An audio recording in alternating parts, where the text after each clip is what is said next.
Hi guys, welcome back to another video again. Like guys, what a shame what Mr. Tinubu fought against in 1992, and 30 years after, he himself ironically found himself into the same thing, like even worse than what he fought against many years ago. Guys, this video is all about how he got rejected by National Democratic Coronation, which he was even one of the founder, how they rejected him and how they criticize INEC for this manipulation in this election that they did. Guys, just like, share and subscribe. I'll see you guys later. Bye. Members of NADECO here present, distinguished ladies and gentlemen, gentlemen of the press, I bring you greetings on behalf of NADECO and the people of Nigeria.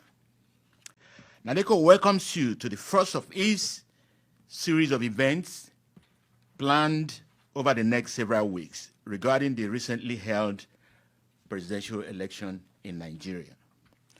NADECO alleges that the election results pronounced by the Independent National Electoral Commission, INEC, on February 25 through 26, 2023, are fundamentally at odds with Nigerian election laws and constitute a wholesale disenfranchisement of Nigerian voters caused by the pervasive rot of Nigeria's increasingly kleptocratic political structure.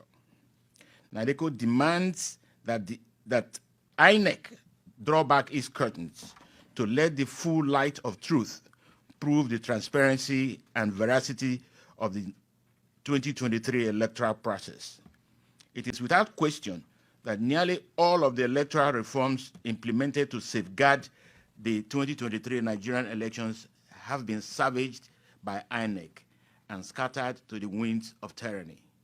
It is beyond debate that initial investigation into the 2023 Nigerian presidential election discloses that Nigeria's most recent election is the polar opposite of transparency, fairness, and electoral integrity.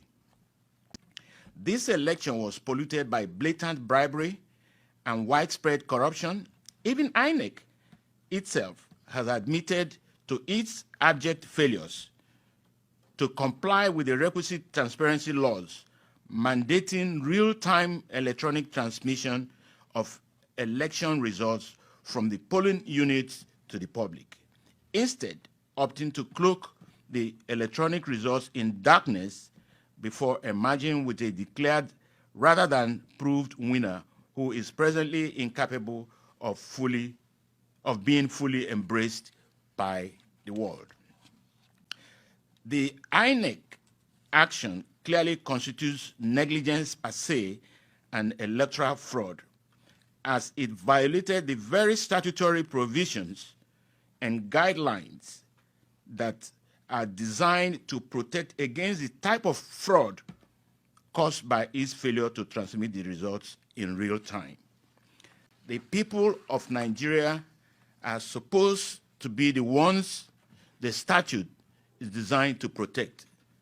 Instead, they have found themselves at the receiving end of the resulting gross injustice.